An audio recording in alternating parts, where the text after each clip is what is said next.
America এক ভয়াবহ মহাযুদ্ধের প্রস্তুতি নিচ্ছে। পুরো বিশ্বের সমুদ্রপথে থাকা ইরানি জাহাজগুলোতে আমেরিকান কমান্ডো নামিয়ে সেগুলো দখল করার এক মারাত্মক প্ল্যান তৈরি হয়েছে। অন্যদিকে ইরানও গোটা বিশ্ব জুড়ে যুদ্ধ বাঁধিয়ে দিতে পারে।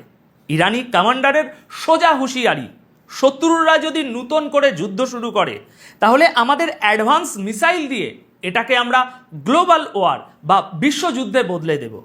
এর পাশাপাশি হরমুজ প্রণালীতে এখন থেকে শুধুই ইরানের রাজত্ব চলবে। ইরানের নতুন ফতোয়ায় যেসব জাহাজ মোটা অঙ্কের সিকিউরিটি ফিস বা টোল ট্যাক্স দেবে শুধু তারাই রাস্তা পাবে। তো দর্শক, এগুলো ছিল আজকের কিছু হেডলাইন্স। আর হেডলাইন্সগুলো যতটা ভারী ছিল, ভিতরের খবরগুলো তার চেয়েও অনেক বেশি ভয়ঙ্কর। আশা করছি তাই ভিডিওর শেষ পর্যন্ত আপনারা আমার সাথেই থাকবেন। দর্শক, আজকের প্রথম বড় খবর, বিশ্বের সমুদ্রগুলোতে এবার এক বড় সড়ো রক্তপাত হতে চলেছে। কারণ আমেরিকা এমন এক প্ল্যান তৈরি করেছে যা মহাযুদ্ধের আগুন জ্বালিয়ে দিতে পারে। আমেরিকার পরিকল্পনা হলো হেলিকপ্টার এবং ছোট স্পিড বোটের সাহায্যে ইরানি জাহাজগুলোতে কমান্ডো নামিয়ে সেগুলো দখল করা। আর এটা শুধু হরমুজ প্রণালীতে নয়, পুরো বিশ্বের সমুদ্রে যেখানে যেখানে ইরানের জাহাজ থাকবে সেখানেই এই দখলদারি চলবে। এটা সত্যি একটা খুব বিপজ্জনক খবর, সরাসরি মহাযুদ্ধের ইঙ্গিত করছে। আমেরিকান খবরের কাগজ ওয়াল স্ট্রিট জার্নালের গতকাল 19 এপ্রিল রাতের রিপোর্ট অনুযায়ী আগামী দিনে মাঝ সমুদ্রে ইরানের সাথে সম্পর্কযুক্ত সমস্ত জাহাজ কবজা করার প্রস্তুতি নিচ্ছে আমেরিকান সেনা। আমেরিকান আধিকারিকদের হাওয়ালা দিয়ে এই রিপোর্টে বলা হয়েছে, আমেরিকা এবার আর শুধু উপসাগরীয় বা গালফ দেশগুলোর মধ্যে সীমাবদ্ধ থাকবে না, বরং পুরো বিশ্বের ইন্টারন্যাশনাল ওয়াটার্সে ইরানি তেল বহনকারী ট্যাঙ্কারগুলো সবকটাকে নিশানা করবে। শুধু তাই নয়, যেসব জাহাজ ইরানকে সাপোর্ট করার মতো অস্ত্র থাকবে, যেসব জাহাজে সন্দেহ হবে, সেগুলোও তারা বাজেয়াপ্ত করবে। তার মানে চীন আর রাশিয়াও কিন্তু আমেরিকার নিশানায় রয়েছে। এখন ভাবুন, এরা কি সবাই চুপ করে বসে থাকবে? আমেরিকা তাদের এই অভিযানের জাল পুরো বিশ্বে ছড়িয়ে দিয়েছে। আর এর সোজা মানে হলো, পৃথিবীর যে কোনো সমুদ্রের বুকে আমেরিকান কমান্ডোরা ইরানি জাহাজে অ্যাটাক করে তা নিজেদের কন্ট্রোলে নিতে পারে। দেখুন দর্শক, আমেরিকা যদি ইন্টারন্যাশনাল ওয়াটার্সে ইরানি জাহাজ কবজা করা শুরু করে তবে ইরানের দিক থেকেও খুব কড়া পাল্টা জবাব আসবে। আর সেটা এই পুরো অঞ্চলকে এমন এক ধ্বংসের দিকে নিয়ে যাবে যা কল্পনা করাও কঠিন। এবার দ্বিতীয় গুরুত্বপূর্ণ খবরটা শুনুন। এরই মধ্যে ইরান থেকে সম্ভবত তাদের সবথেকে বড় ওয়ার্নিংটা চলে এসেছে। ইরানের senior commander brigadier general Mohammad Reza Naqvi এমন এক বয়ান দিয়েছেন যা মিডল ইস্টে ঘনিয়ে আসা যুদ্ধের মেঘকে আরও কালো করে তুলেছে।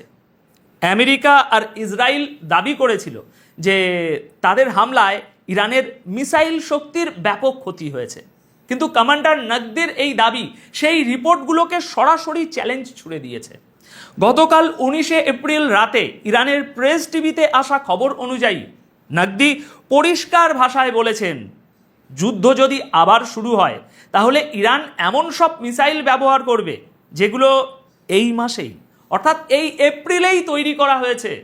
তার কথায়, শত্রু যতই চেষ্টা করুক না কেন তারা ইরানের মিসাইল তৈরির ক্ষমতাকে আটকাতে পারবে না। কমান্ডার এও ওয়ার্নিং দিয়েছেন যে এবার যদি লড়াই বাঁধে তাহলে সেটা শুধু মিডল ইস্টের মধ্যে আটকে থাকবে না, বরং তা একটা গ্লোবাল ওয়ার বা বিশ্বযুদ্ধের রূপ নেবে।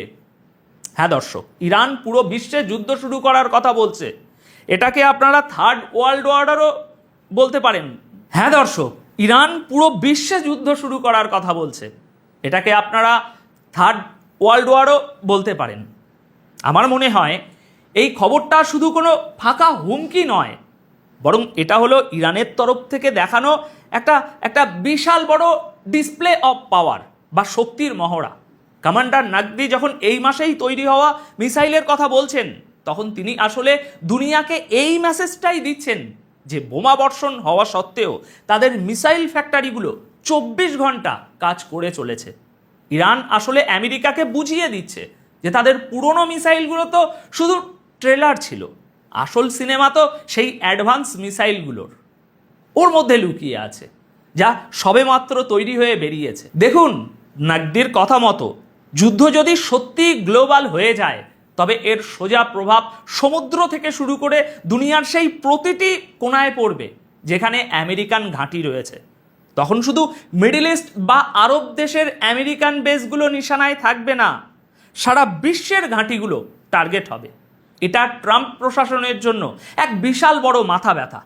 এখন দেখার বিষয়, ইরানের এই বিশাল যুদ্ধ মেশিনকে থামানোর জন্য তারা কি নতুন কোনো বড় রিস্ক নেবে, নাকি এই ওয়ার্নিংয়ের সামনে নিজেদের সামুদ্রিক অবরোধ বা নেভেল ব্লকেটের জেদ থেকে একটু সরে আসবে। আচ্ছা, এবার আসি আরেকটা গুরুত্বপূর্ণ খবরে। যে টাকা দেবে তাকেই ইরান সমুদ্রে রাস্তা দেবে, সোজা অফার। দর্শক, হরমুজ প্রণালী নিয়ে ইরান এমন এক কড়া ফতোয়া জারি করেছে যার জেরে পুরো বিশ্বের সমুদ্রপথে রীতিমতো শোরগোল পড়ে গেছে। সিএনএনের সাথে কথা বলার সময় ইরানের এক সিনিয়র আধিকারিক একেবারে বুক ফুলিয়ে পরিষ্কার করে দিয়েছেন যে এখন থেকে হরমুজ প্রণালী দিয়ে যাওয়া সেই সব জাহাজগুলোই গুরুত্ব দেওয়া হবে যারা ইরানের নতুন নিয়ম মেনে চলবে এবং মোটা অঙ্কের সিকিউরিটি ফিস অর্থাৎ টোল ট্যাক্স মেটাবে। হ্যাঁ, ট্যাক্স দাও, রাস্তা নিয়ে যাও।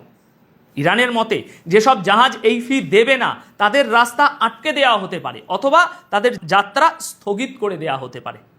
দেখুন দর্শক, এখানে আসলে টাকা কামানোর থেকে বেশি এটা প্রমাণ করার চেষ্টা যে হরমুজ প্রণালীতে এখন থেকে শুধুই ইরানের রাজত্ব চলবে। হরমুজের জাহাজের আনাগোনার উপর এই নিষেধাজ্ঞা পুনরায় লাগু করে ইরান আমেরিকার উপর বিরাট বড় অভিযোগ এনেছে। ইরানের বক্তব্য, আমেরিকা তাদের সামুদ্রিক অবরোধ বা নেভেল ব্লকেট জারি রেখে যুদ্ধবিরতির সময়কার বিশ্বাস ভেঙেছে। আর ঠিক এই কারণেই ইরান এখন এক নতুন অপারেটিং ফ্রেমওয়ার্ক তৈরি করে এই অত্যন্ত গুরুত্বপূর্ণ রাস্তার উপর নিজেদের কন্ট্রোল আরও শক্ত করে নিয়েছে। এই খবরের তারিখটাও গতকাল 19শে এপ্রিল রাতের বেলা খবরটা সামনে এসেছে। এটা তাদের জন্য আমি বলে দিলাম যারা তারিখ মিলাতে ভালোবাসেন। আচ্ছা, ইরান বলছে যে হরমুজ প্রণালীতে সেই জাহাজই পাত্তা পাবে যে ফি মেটাবে। দেখুন, এর সোজা মানে হলো এখন থেকে এই রাস্তায় যাতায়াত করা শুধু যে দামি হবে তা নয়, বরং পুরোটাই চলবে ইরানের মর্জির উপর। আমেরিকার চাপের পাল্টা জবাব হিসাবে ইরানের এই নতুন ট্যাক্স আর নিষেধাজ্ঞার পদক্ষেপ গালফ দেশগুলোতে চলতে থাকা টেনশনকে একটা সম্পূর্ণ নতুন মোড়ে এনে দাঁড় করিয়ে দিয়েছে। দর্শক, আজকের এই খবরগুলো শুধু কয়েকটা হেডলাইন নয়, এগুলো আসলে এক নতুন বিশ্ব ব্যবস্থা বা নিউ ওয়ার্ল্ড অর্ডারের অ্যালার্ম বেল। একটু গভীরভাবে লজিক দিয়ে ভাবুন, আমেরিকা চাইছে ইন্টারন্যাশনাল ওয়াটার্সে ইরানের গলা টিপে ধরতে, আর ইরান এর পাল্টা মাস্টার স্ট্রোক খেলছে হরমুজ প্রণালী দিয়ে। মনে রাখবেন, এই হরমুজ প্রণালী শুধু একটা সমুদ্রের রাস্তা নয়, এটা গোটা বিশ্বের অর্থনীতির লাইফ লাইন।